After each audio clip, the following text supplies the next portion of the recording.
Bapak dulu. Bapak Bapak. Bapak. Oke. Terus? Iya, bikin berdua kami di atas. Oke. Wajahnya Pak dinampakkan Bapak Bumi. Jangan kok nanti saya gini juga ini ya, silakan Pak, diskusinya dimulai. Bang Farouk, tolong judulnya ditaruh bawah dikit lagi Bang Farouk. Oke, lanjut Pak. Oke. Tunggu, kita perkenalan dulu ya. Bapak Bumi, ini agamanya apa Pak? Saya agamanya Kristen, Pak. Oke, Kristen. Oke, ya. Kita hari ini kedatangan tamu teman-teman ya, Bapak Bumi dari agama Kristen. Tidak ada paksaan kan Pak untuk Bapak berdiskusi kepada Bang Farouk kan? Kok macam sunat? Enggak ada, oke. Karena Bapak mau on cam, silakan Bapak bertanya dan Bapak punya hak untuk membantah jawaban saya dengan narasi-narasi Anda atau argumentasi Anda, tapi dengan data Pak ya, silakan. Oke. Saya cuma mau bertanya nih. Bisa nggak Tuhan Islam mengampuni dosa manusia? Gimana? Itu. Bisa nggak Tuhan Islam? Tuhan Islam mengampuni dosa manusia. Bisa, sangat bisa. Nah, kalau bisa, gimana caranya? Ya, berdasarkan surah An-Nasr ayat terakhir, innahu kana tawwaba. Sesungguhnya Allah itu Maha penerima taubat. Ketika kita bertobat, mengaku dosa kita, mohon ampun kepada Allah, maka niscaya kita akan mendapatkan ampunan dari Allah. Dan Nabi Muhammad SAW mencontohkan, ya, untuk dosa-dosa kecil yang kita lakukan, ya, kita akan dapat ampunan dari Allah dengan ikhlasnya kita mengucapkan astaghfirullahaladzim. Ya, itu adalah kalimat meminta ampun kepada Allah atas dosa-dosa yang kita lakukan, abangku. Ya, itu kan berarti cuma pertanyaannya kan gimana caranya? Itu bukan ayatnya, karena ada tertulis dalam Al-Quran itu dasarnya imani saja itu Pak. Pertanyaannya ini pertanyaan logis itu. Harus dijelaskan menggunakan logika. Gimana cara Tuhan mengampuni dosa itu? Oh, Anda nggak mau pakai data gitu? Ya pakai data, tapi harus dengan logika gitu. Oke. Harus ada logikanya. Oke. Islam itu katanya nggak boleh harus berpikir. Dengarin Bapak ya, dengar ya.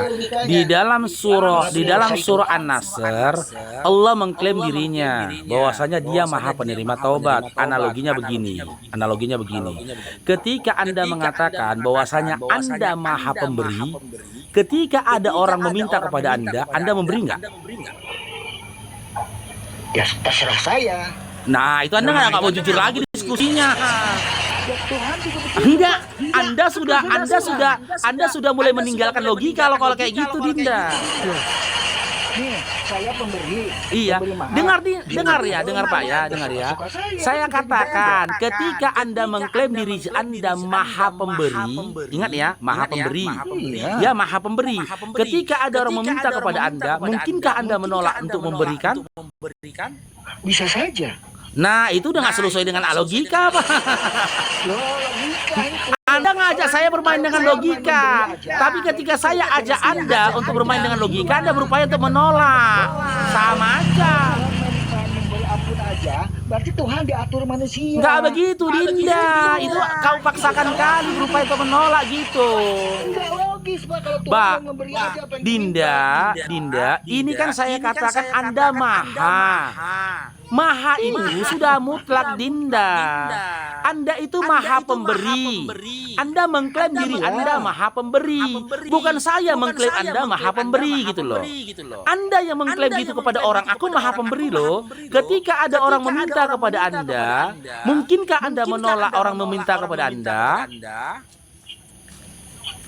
Ya, bisa saja. Udah nggak jujur Anda kayak gitu, Dinda. Nah, Tuhan tidak diatur manusia. Jangan begitulah, Dinda. Udah tua loh. Udah tua kok nggak jujur gitu loh. Nggak jujur gimana? Enggak, Anda ngajak saya bermain dengan logika. Tapi ketika saya memberikan analogi, Anda berupaya untuk mematikan logika Anda, Dinda. Bukan. Ini apakah Tuhan itu bisa diatur sama manusia? Tuhan tidak mengatur, manusia tidak sedang mengatur Tuhan. Tapi karena Tuhan yang memperkenalkan sifatnya, Tuhan yang memperkenalkan sifatnya seperti itu, mustahil bagi Tuhan menyalahi sifatnya. Itu Dinda. Nah iya berarti kalau begitu Tuhan itu bisa diatur sama manusia. Bukan bisa diatur, gini analoginya lagi Dinda. Dengar Dinda. Dinda pelan-pelan Dinda. Pelan-pelan Dinda. Terpaksa Anda saya panggil Dinda karena ternyata Anda begini wataknya. Gini Dinda ya, gini Dinda. Ketika Anda mengklaim diri Anda maha pemberi, ya, kami yang meminta Anda menjadi maha pemberi, atau kehendak Anda sendiri yang menyatakan diri Anda maha pemberi? Ya nggak tahu, itu Tuhan Islam kan? Loh kok Tuhan ini analogimu Dinda, kamu yang kamu yang saya katakan Dinda, ketika kamu nyatakan diri Anda maha pemberi, ya, Anda maha pemberi berdasarkan keinginan Anda atau keinginan dari orang yang hendak meminta kepada Anda. Keinginan Anda kan? Nah, dalam kondisi seperti itu, adakah orang yang meminta kepada Anda mengatur Anda? Tidak ada. Karena apa? Karena itu keinginan Anda, bukan keinginan dari orang yang meminta kepada Anda. Sama halnya ketika Allah menyatakan dirinya maha penerima taubat dan ada orang yang meminta taubat atas dosa-dosanya, jangan Anda katakan manusia mengatur Tuhan. Tidak, karena Tuhan sendiri menentukan, sudah menyatakan sifatnya. Aku maha penerima taubat. Ada orang minta taubat, ada orang mengajukan taubat, ya jelas diterimanya taubatnya, gitu Dinda. Ya oke, jadi gini ya. Jadi Tuhan itu pasti memberi ampun kepada semua yang minta ampun. Ya, karena dia klaim diri dia maha penerima taubat. Innahu kana tawwaba. Ya oke, kalau begitu gini, contoh ya, saya kasih contoh ya biar konkret. Ada pemerkosa. Jangan itu dikatakan Dinda. Perkaus. Enggak nanti kita kena benet. Iya, kata-katanya dulu perkaus. Ya, boleh. Dibuka mic-nya. Nggak tahu, dia nggak tahu, kita ingatkan saja. Sekali lagi dia katakan, kita turunkan gitu aja. Dibuka lagi mic-nya. Oke. Kita perkaus ya Dinda ya, jangan katakan secara jelas ya, nanti kena benet kami ya. Perkaus ya. Lanjut. Ya oke. Ada kasus perkausan misalnya. Nah, ada orang yang diperkaus nih. Terus pemberkausnya minta ampun kepada Tuhan. Oke. Kan menurut Anda pasti diampuni kan? Oh, tunggu dulu Dinda. Kan Tuhan mau pemberi Iya, ampun. tunggu dulu Dinda. Innahu kana tawwaba itu perbuatan makhluk yang salah kepada Tuhannya. Bukan salah kepada makhluknya. Kan Allah, ketika kita melakukan kemaksiatan, maksiat itu ya, dosa itu karena kita melakukan kemaksiatan, melanggar aturan yang telah ditetapkan oleh Allah. Tapi pada case perkaus tadi itu disebut dengan hablum minan nas. Urusannya dengan manusia. Kalau dia minta ampun kepada Allah, Allah ampuni dia, benar. Allah ampuni dia. Setelah dia memperkaus orang, Allah mengampuni dia. Tapi nanti ketika di yaumil akhir, ya hambanya yang lain ini menuntut keadilan di hadapan Tuhannya tentang perbuatan dari hambanya yang lain telah memperkaus dia, maka hambanya yang telah memperkaus dia ini harus mempertanggungjawabkan perbuatannya. Kalau begitu buat apa diampuni kalau masih mempertanggungjawabkan? Loh, kan diampuni kalau urusan dia dengan Tuhannya mengampuni Dinda. Tapi kalau urusan dia dengan makhluk, karena gini, makhluk yang lain ini kan dirugikan atas perbuatan dia, maka dia harus mempertanggungjawabkan itu dulu Dinda. Gitu loh. Karena apa? Selain dari innahu kana tawwaba, alisallahu bi ahkamil hakimin. Di dalam surah At-Tin ayat terakhir, Allah menyatakan dirinya sesungguhnya dia maha adil. Allah itu hakim yang adil. Masuk nanti mereka berdua itu dalam penghakiman Allah ketika ada hambanya yang menggugat hambanya yang lain, telah zalim pada dirinya, begitu Dinda. Iya, jadi intinya itu orang yang memperkaus itu dihukum di neraka atau enggak? Loh, itu tergantung hamba ini nanti yang dizalimi sama dia. Kalau urusan dia sama Tuhannya, Tuhannya tetap innahu kana tawwaba. Allah itu tetap maha penerima taubat. Taubat kau telah memperkaos orang, diterima Allah taubatmu. Terima kalau urusanmu sama Allah selesai, Dinda. Berarti Ah, gimana? manusianya tidak tunggu. Kalau manusianya tidak mempermasalahkan, tidak dihukum. Kalau Ya manusia tidak. mempermasalahkan, dihukum. Iya, tidak dihukum Berarti memang Tuhan gini. itu tergantung Gini, dari Dinda. manusia. Gini, Dinda. Allah itu kan maha adil. Allah itu kan maha adil. Jika ada makhluk itu, iya, jika ada makhluk itu yang merasa terzalimi dari perbuatan makhluk yang lainnya, maka mereka ini akan orang yang menzalimi orang yang lain ini akan dihakimi oleh Allah. Allah akan menegakkan hujahnya nanti. Seperti apa keadilan yang akan diberikan kepada orang yang dizalimi? Ya, itu pertanyaannya. Apa? Ya dia itu tidak, kan udah minta ampun. Loh, kan saya katakan tadi. Nasuha gitu katanya tuh. Gini, Dinda. Jangankan satu orang yang dia perkaos, 1000 orang dia perkaos, ketika dia mohon ampun kepada Tuhannya, Allah mengampuni. Allah mengampuni, tapi ampunan dari Allah tak serta-merta meninggalkan hak dari orang yang telah diperkaos. Ngerti, Dinda? Nggak boleh mengesampingkan itu. Nanti orang yang diperkaos ini, kalau dia merasa keberatan, nah kena dia. Maka Allah menegakkan keadilannya nanti di situ. Karena ada hamba yang dizalimi dari kejadian itu, Dinda. Berarti pengampilan itu tidak tadi KPU ya. Gimana? Diampuni itu nggak ada orang dihukum. Diampuni, Dinda. Nggak nyambung juga ini dibilang. Udah selesai. Dinda, saya dengar Dinda ya. Selama tidak ada hamba yang mengadu kepada Tuhannya, dia telah dizalimi oleh hamba yang lain. Dengar, aman, dia nggak ada masalah. Kalau dia minta ampun sama Allah, dia diampuni. Gitu loh. Dan setelah dia diampuni, misalkan ini, Dinda, misalkan ini, ya jangan perkaos, pembunuhan dalam hukum kisos dalam Islam. Pembunuhan. Ada orang yang membunuh orang tanpa sengaja. Hah? Pembunuhan, ngerti lah ya. Nggak ngerti. Saya pembunuhan apa tuh? Mana bilangnya ini? Kena Bennett bilang kan ya.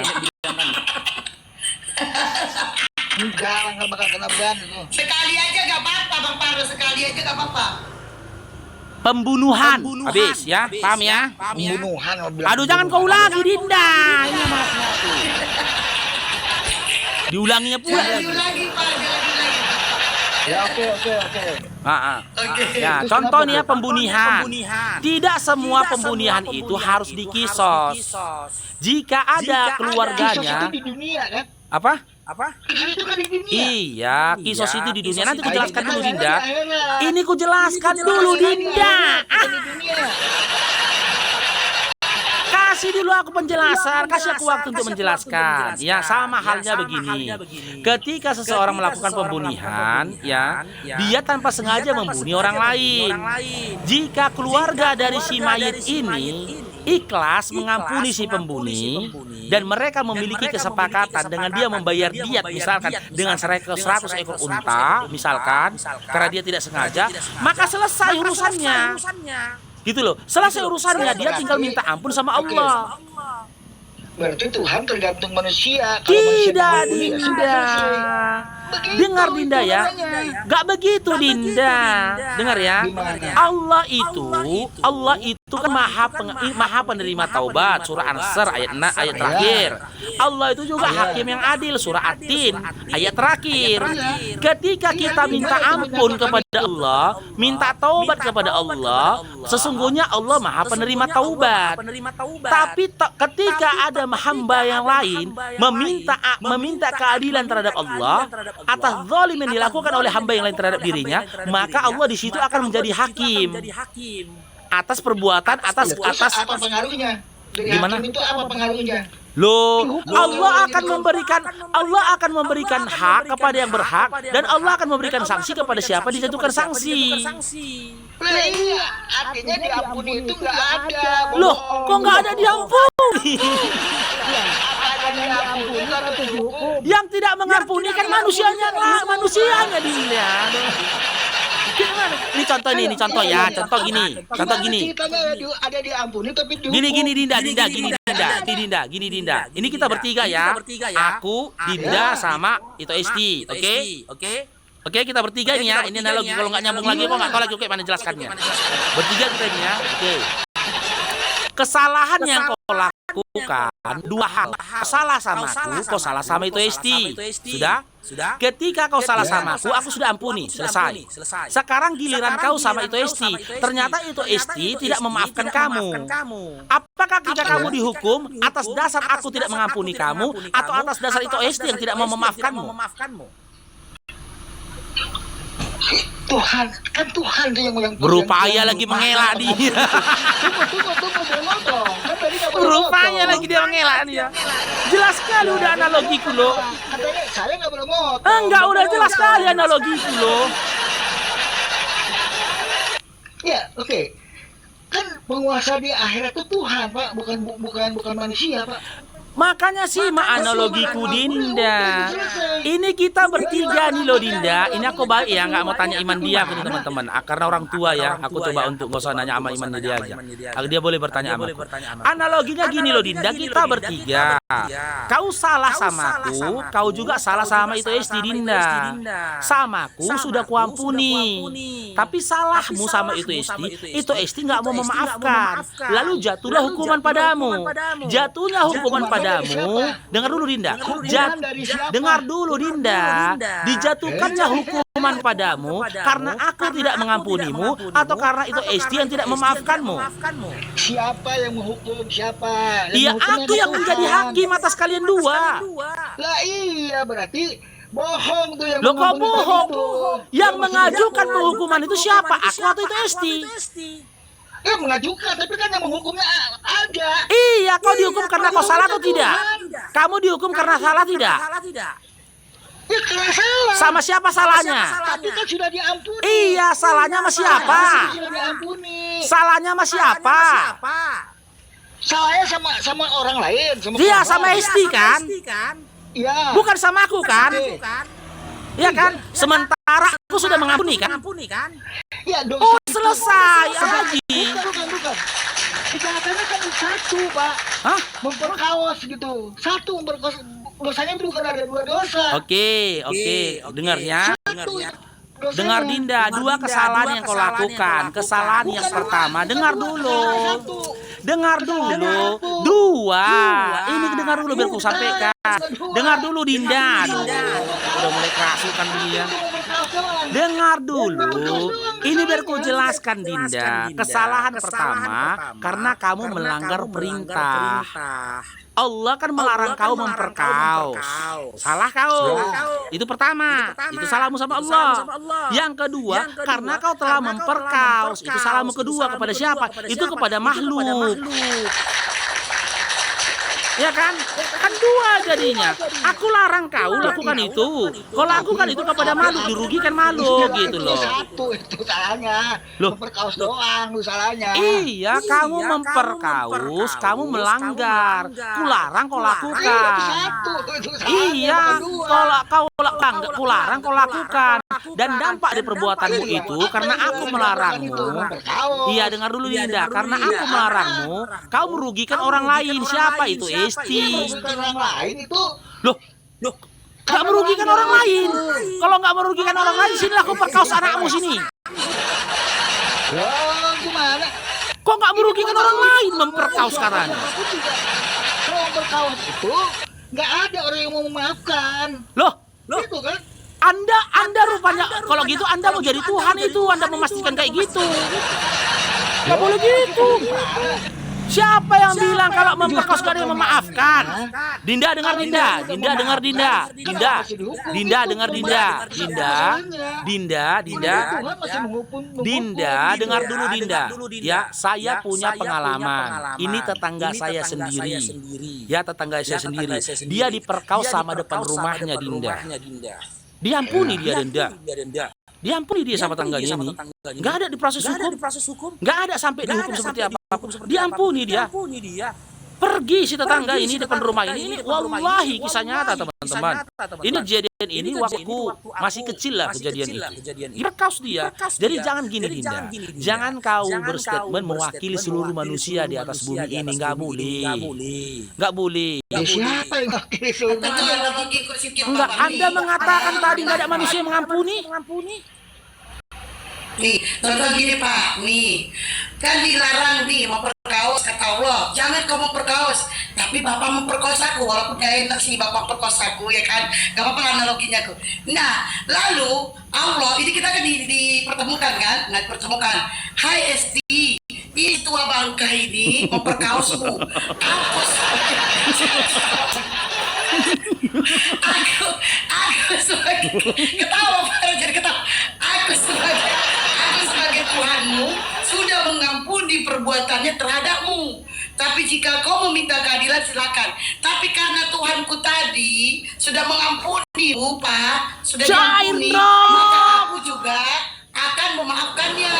Ya Allah, aku bilang, ya Allah, ya, Engkau adalah hakim yang paling adil. Jika kau sudah mengampuni, apalah dayaku sebagai manusia. Udah, ampuni. Selesai kan? Oke, boleh saya bertanya sekarang Dinda? Saya bertanya. Boleh? Enggak, boleh aja. Oke, boleh.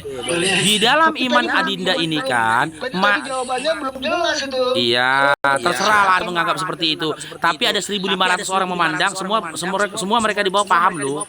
Paham mereka semua. Di dalam iman Anda, matinya Yesus di kayu salib itu untuk menebus dosa Anda kan? Betul? Ya, tuh. Betul? Betul. Oke, sekarang saya tanya, mana jaminan bahwasanya dosa Anda telah ditebus dengan matinya Yesus di kayu salib? Mana legalitasnya? Silakan. Oh, kalau dalam Kristen yang mengampuni itu hak prerogatif Tuhan. Jadi kita nggak tahu tuh Tuhan. Loh, kok mengampuni? Enggak, ini metong di kayu salib. Dia metong di kayu salib kan untuk menebus dosa Anda, betul? Dia menebus itu sama dengan menebus. Iya, itu tapi kan pemahamannya Kristen kan nggak pernah mengampuni, menebus. Nggak ada Kristen mengatakan Yesus itu mengampuni, tapi Yesus menebus. Ya kan? Menebus itu cara Tuhan untuk mengampuni. Iya, oke, anggaplah seperti itu, oke. Jika memang metongnya Yesus di kayu salib telah menebus atau mengampuni dosamu, ya, apa buktinya dosamu diampuni oleh Yesus? Tidak ada buktinya, itu keyakinan, Pak. Nah, iman kan? Hanya modal iman kan? Adakah legalitas dari Yesus mengatakan, aku metong di kayu salib untuk menebus dosa manusia? Adakah? Ada. Di mana? Ada. Di mana? Matius 20 ayat 28. Kita buka ya, Matius 20 nomor 28. Kita baca. Matius 20 ayat 28. Iya, kita baca. Matius 20 nomor 28. Aku Yesus metong di kayu salib untuk menebus dosa manusia. Katanya datang dalam Matius 20 nomor 28. Kita baca teman-teman. Sama seperti anak manusia datang bukan untuk dilayani, melainkan untuk melayani dan untuk memberikan nyawanya menjadi tebusan bagi banyak orang. Ini bukan nebus dosa, Dinda. Nggak ada cerita dosa di sini, nggak ada tulisan dosa. Nggak ada dosa di sini. Dong, cair bang Bunda. Yang kedua, di dalam Matius ini dikatakan anak manusia. Sementara dalam iman kalian, yang metong di kayu salib itu adalah Tuhan. Bukan, salah. Bukan Tuhan. Oh, yang metong di kayu salib bukan Tuhan. Bukan. Oh, berarti menebus dosamu itu adalah darah manusia. Manusia. Fix pagan. Pagan ya. Jelas ya paganisme ya. Jelas ya paganisme ya. Oke. Yesus itu Tuhan menjadi manusia. Nah, jadi yang manusia itu manusia. Oke, berarti kitab Lukas 28 nomor 3 salah. Karena di situ Yesus jadi mayat, Tuhan Yesus mayat. Loh, ini kita mau berarti salah Lukas 23. Ini tengok ini. Berarti kita mau salah ini Dinda ya. Oh,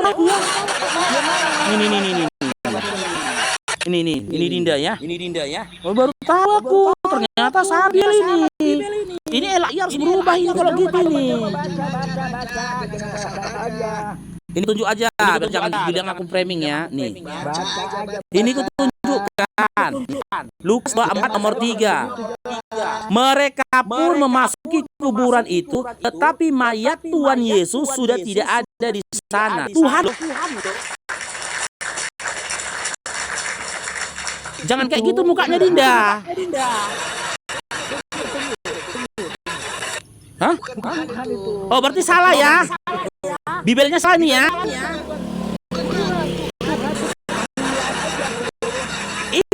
Iya, Bibelnya salah ya. Lukas 2 nomor 3 salah Bibelnya ya.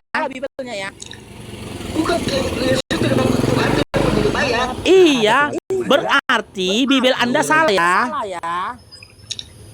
Itu terjemahan baru bukan, coba cek. Iya, saya tanya, ini berarti Bibel Anda salah ya. Tunggu dulu itu. TB atau bukan? Mau TB, mau TS, mau TL, TT itu Bibel Anda. Berarti Bibel Anda salah ya. Klik yang TB. Oke, klik TB. Tengok nih. Ini TB ya. Oke. Dan apa masuk mereka tidak menemukan ayat Tuhan Yesus.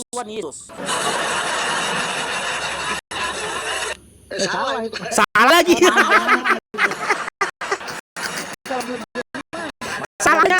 Salah teman-teman.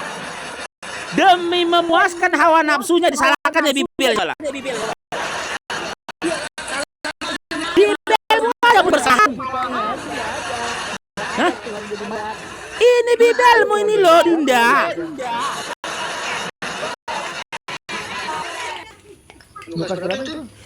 Wah, baru tahu.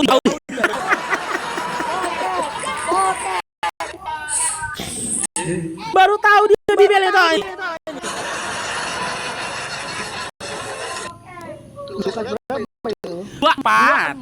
Lukas 24 nomor 3. Dinda.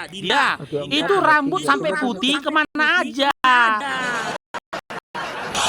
Hah? Itu rambut dari hitam jadi putih kemana aja dihabiskan umurnya? Kok terkejut nengok Bibelnya mayat Tuhan Yesus? Shock dia teman-teman, shock dia. Aduh. Bibelnya disalahkan ya teman-teman. Parah ya itu. Enggak, aku yang jadi pertanyaan gini. Itu rambut dari hitam jadi putih kemana aja dia bisa di umurnya? Cobalah. Enggak gini loh Dinda. Kemana aja, ngapain aja? Kok nggak tahu Lukas 24 nomor 3 isinya itu Dinda?